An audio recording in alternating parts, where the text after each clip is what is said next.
This is how you stop wasting your money on Google Ads. And because this is such an important topic and we've got a lot to get through in this video, we're going to get straight into it with the 6 main ways that you could be wasting money on your Google Ads campaigns. Let's start with number 1. And still in 2024, the biggest money waster I see is that your valuable ad spend is getting spent on non-targeted traffic. Now, before you go and say, Aaron, we all know about negative keywords and how you need to add them in order to improve the performance of your campaign. But when I go through and review accounts, even large accounts that are spending a lot of money and wasting a lot of money, I'm surprised that people still don't pay enough attention to the simplest way and still, I believe, one of the most effective ways to get the highest levels of profit for your Google Ads campaign. And this is the process where you need to regularly go through your search terms. So not your keywords, the actual search terms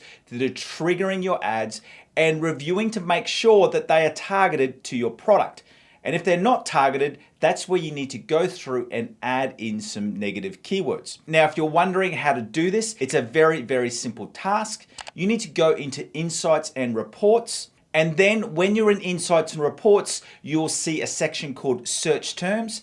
And then that brings up all of the actual search terms that users have used that have triggered your ads. And as we said before, what you need to do is to go through and just add in any extra negative keywords to stop Google showing your ads for non-targeted keywords. Now, one thing that I do want to stress here and make it clear is that when you select a search term to add it as a negative keyword, by default, Google will add that as an exact match keyword. So what you want to do is, if you want to go through and block out that whole theme, you want to go through and manually add it as a broad match keyword. An example of this is, let's just say that you are a fence construction company and you're only wanting to focus on new fence builds. So you're not wanting to generate any traffic around fence repairs.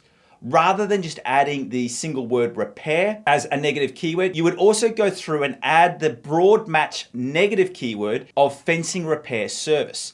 And what that will do, because remember, Google is now targeting the meaning of the keyword phrase that you enter, not the individual keywords, that's going to block out that whole theme. So any searches around fence repair services. Now, the other thing that I do want to stress is that this does take time, and I'm finding more and more that you do have to be patient with this, and sometimes it can take the first 6 to 8 weeks of a new campaign until you've built out a large enough negative keyword list that's really blocked out all of those different combinations that Google is going to be testing that you know are not going to convert. So the number 1 biggest mistake is people paying for non-targeted traffic. And then this brings us to our second biggest mistake, which is very closely related, and we're still talking about keyword themes. And that is that people do not break their individual keyword themes or related products into separate ad groups or campaigns. So what I mean by that is that for best results in Google Ads, and especially for your search and your shopping campaigns, you want to break out different individual keyword themes or groups of products. You want to break them out so that they're in the same ad group or the same campaign, whichever way you want to go about it. And let me give you some examples of this. So for a campaign that we manage that is marketing holiday villas in Bali, we go through and we've broken out some different keyword themes into different ad groups. And that is, we've got an ad group which is targeting 1-bedroom villas. And then we've got another ad group which is targeting 2-bedroom villas. And another example but this time in the e-commerce space, so for shopping campaigns, we've got a brand which sells women's t-shirts, but they also have a specific range for feeding mothers. So what we do there is that we've broken out those different products into different ad groups. So we've got an ad group just for general women's t-shirts, and then we've got another ad group for the more specific feeding mothers t-shirts. Now, the benefits of adding in those segments into your account structure, so the different ad groups, is that it allows you to do a couple of things, especially when it comes to optimizing your account. And the first thing is that, remember how we were speaking before about adding negative keywords? If you've broken it out into ad groups, so different keyword themes, you can then go through and add in those negative keywords at an ad group level rather than a campaign level. And the benefit of that is, let's just say, for example, about that feeding mothers ad group that we're talking about is that we could add topics around feeding mothers or breastfeeding mothers as a negative keyword to the general t-shirts, so that we're then filtering that traffic down to the products and the landing pages, which we know are going to be more likely to convert. So by creating those different ad groups around keyword themes or similar products, it allows you to filter out the traffic through negative keywords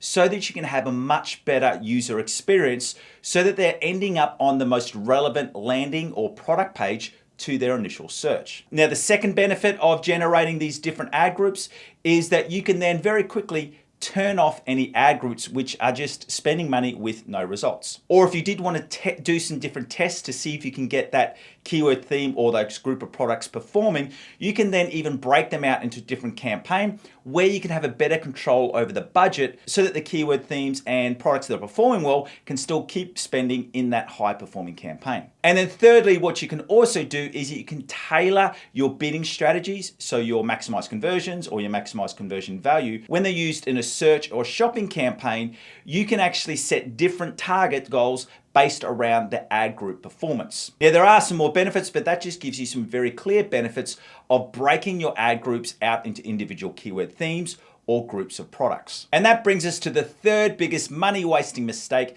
that I see all the time in Google Ads. And that is that people are setting their bidding strategy targets too early, or they've set the wrong target. Now, because this is such a big topic in itself of going through and reviewing your Google Ads campaigns so that you know the right time to introduce a bidding strategy like maximize conversions or maximize conversion value, then once you've got those bidding strategies in, knowing how to set the right target, so whether that be a target ROAS or a target cost per conversion. What I'm gonna do, if you stick around to the end of this video, I'm gonna show you where you can access some further free training right here on YouTube, where I go through how to correctly review your campaigns so you can set the right bidding strategies in 2024. But right now, I do just want to let you know that there are some core rules about setting your bidding strategies. And the fundamental rules are that I would not be setting, so I would not be adding a maximize conversion or a maximize conversion value bidding strategy for the first 90 days of any campaign. And that's a bare minimum. A lot of the times I'm waiting 6 to 7 to 8 months before I'm setting that strategy. And then on top of that, you wouldn't be adding that to a campaign until you're seeing 30 conversions in a 30-day period. Now, as I said, that's just a starting point, and there's much more information that you need to understand about bidding strategies. And that's why if you stick around to the end of the video, I'll show you how you can access that further training, which is right here on YouTube. Because right now, I want to jump into the fourth biggest money wasting mistake that I see all the time in Google Ads, and that is that people have set up the wrong conversion data. And what I'm talking about here is I see it quite common where if people can't get the conversion actions that they really want or a completed form inquiry, they'll then revert to start adding in some lower level conversion actions like add to cart for e-commerce stores, or like visited the contact page for service-based businesses. And when I question the user for why they've done this, they go through and explain that because they couldn't get those end level conversions, so the completed sale or the completed inquiry form, someone then told them that if they add in a lower level goal, that will kind of tell Google the type of traffic they're looking for. The problem with that is this, is that when you set them as a primary goal, so add to cart, and also things like visited the contact page. And even worse cases, I see people double down on this dumbness by adding a manual conversion value to an add to cart or to a visited a contact page, is that you're letting Google know that you see that as a valuable source of traffic, even though you're not getting any conversions. And if you build up enough of these conversions, it'll build a momentum where Google keeps targeting this type of traffic because you've told Google that that's what you're looking for and that's a primary goal that you're looking to target. So that then brings us to the other scenario where people say, well, the reason why I've done that is because I couldn't get any of those end level conversions. What you need to remember with Google Ads is this, is that for success with Google Ads, you don't only need a well thought out and well structured and optimized Google Ads campaign. You definitely do need that. But even the best Google Ads campaigns won't convert if you don't have these other things in place. And that is a high converting landing page or product page, the right policies, the right pricing guides and policies and or offers, And then you also need a really simple checkout process, so whether that be the cart process or the inquiry form. And if you don't have all of those things in play, you're never going to be able to get those conversions or those sales that your business needs. So when you review your Google Ads campaign, and if you're not getting any conversions, don't take the easy option out by setting low quality goals.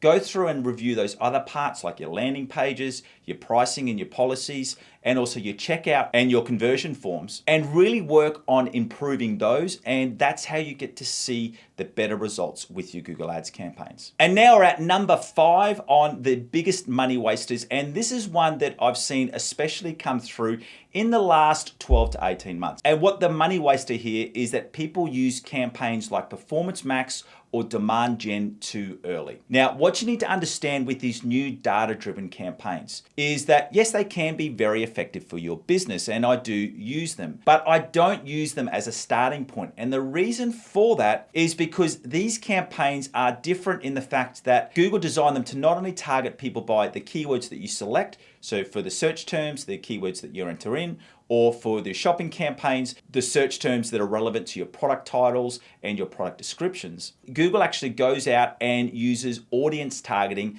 and where it gets that data from is the conversion data inside your Google Ads account. So essentially what's happening here is Google is going through and building a customer persona, and it's looking at the type of people that convert for your products, and then it's going out and trying to find similar audiences or lookalike audiences to find more conversions. The problem is that if you don't first have that data, so enough conversion data in your Google Ads account, as a general rule, I'd be looking for at least 3 months of data and 30 conversions in the last 30 days. If you start your Performance Max campaign before that point, you're gonna have to spend a lot of money in order for Google to carry out its own testing to build those customer personas of people who are going to convert. Now, I've worked on some campaigns and they have 6 figures of ad spend to waste in order to build those personas, and they will just throw money behind it. But for the normal business and the majority of business owners, you don't have that option.